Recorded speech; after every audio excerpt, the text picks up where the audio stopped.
Good morning students. Today we will start your 5th chapter heat.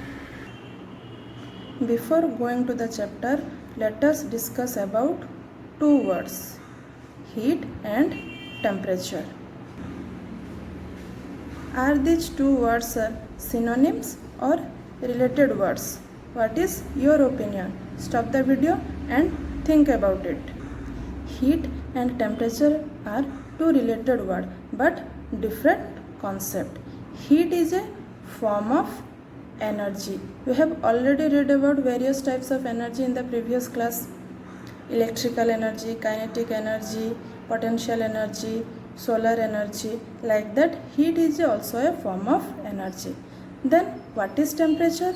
Temperature is the indicator of that energy, or you can say degree of hotness or coldness is known as temperature. Let us take two objects. The temperature of one object is 35 degrees Celsius and temperature of another object is 60 degrees Celsius. Now tell me which one is more hot. Obviously 60 degrees Celsius temperature object is more hot because it is larger than the 35 degrees Celsius. So here temperature indicate that which object has more heat energy and which object has less heat energy. When we add heat, the temperature of an object will increase, and when we remove the heat, the temperature of the object will decrease. Now we will learn more about. You have already read that heat is a form of energy. It is a form of kinetic energy. Which energy? Kinetic energy. Why it is known as form of kinetic energy? Because we know that kinetic energy is the energy possessed by the body due to its motion. When we heat an object, the particle of that object start to vibrate. So you know already vibration is a type of motion. It means it has some kinetic energy. Let us do an activity at your home. Take a bottle of ice cold water and left it on a table on hot summer day. It will soon warm up.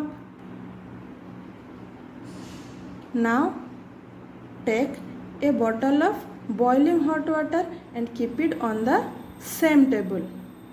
What will you observe? It cools down after a while. So what we observe here? We observe that heat is transformed between the bottle and the surrounding.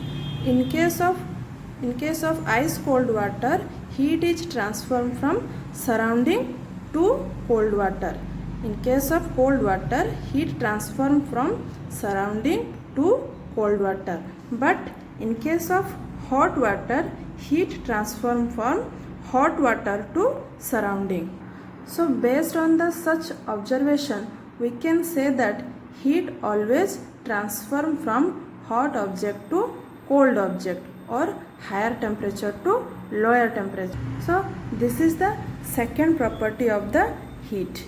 Heat always transform from hot object to cold object or higher temperature to lower temperature.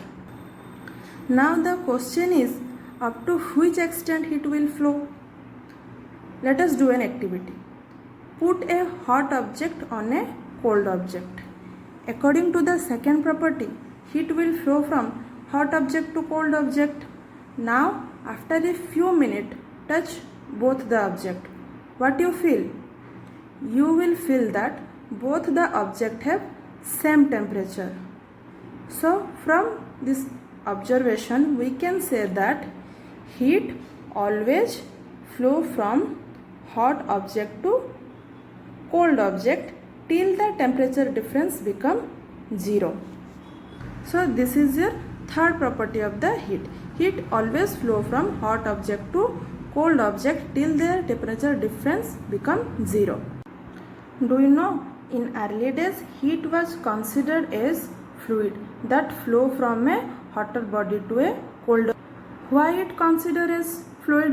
Because fluid is something that can flow like liquid and gas. So heat can flow from a hotter body to a colder body. That's why heat is considered as a fluid. And the weightless and colorless fluid is known as the calorific. What? Calorific. But the theory was shown to be incorrect by the experiment of many physicists like Davy, Count Rumford and Joule.